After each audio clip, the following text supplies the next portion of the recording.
Hi, everyone. Welcome to the Geriatric House Call Dentistry Group's discussion on extractions. We're going to talk to you all about extractions today. Three experts. We all go into people's homes. We love it. We enjoy it. But a lot of people call us and ask us about extractions and how the heck you could do them at home. So we're going to have a little roundtable, and we have some questions that have been sent in and prepared. So I'm going to start with the number one question that everyone calls us about. And it goes like this. Hi, my mom's crown fell out and I'd like you to re-cement it. Can you come to the house and re-cement it? So we're going to go around and I'm going to start with Joy. Joy, what do you do when you get that question? So the first thing that I do is I ask to see a picture of the crown. And the reason why I want to see a picture of it is because I want to make sure that it's just the crown that came off. There's always a possibility that unfortunately maybe part of the tooth had come off because of either dental decay or because the tooth had fractured from eating something maybe chewy or too hard. And so by seeing the inside of the crown, I am then able to determine whether or not this is just a re-cement. Fingers crossed it is, or unfortunately it may need to be a tooth that has to actually come out. Right.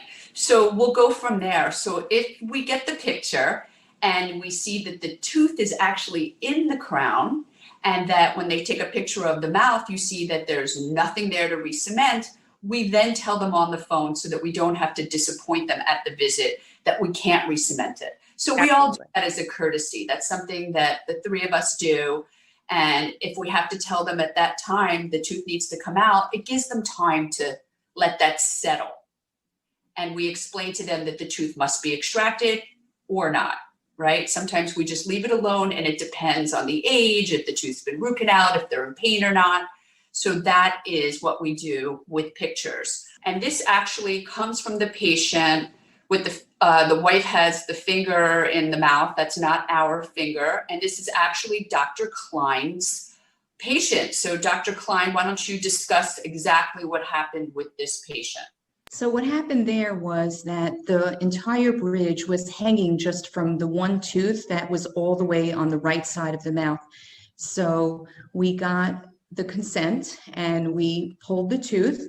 And then there were a few root tips. I don't know if you can see, but there were a few that remained. And the ones that we were able to go in there and get, we did. She was a little frail and wasn't really interested in having them all removed. So we just did a few of them. And then you see right there, I don't know if I can point right where the fingertip is, there was a bit of a tooth with gutta percha, so there was a root canal there. So we definitely took that one out. And we then let it heal up a little bit. And then I made her a partial upper denture and it connected on the tooth that you see back on the upper left there that remains. And she was very happy. Okay, so here we have a loose bridge and the family wanted to know if we could re-cement it. Again, this is Dr. Klein's patient and she was able to go in there, extract those teeth, take the patient out of pain. He never felt it. She gave a special injection that we'll discuss in a minute and also was able to make a partial denture. So that was great.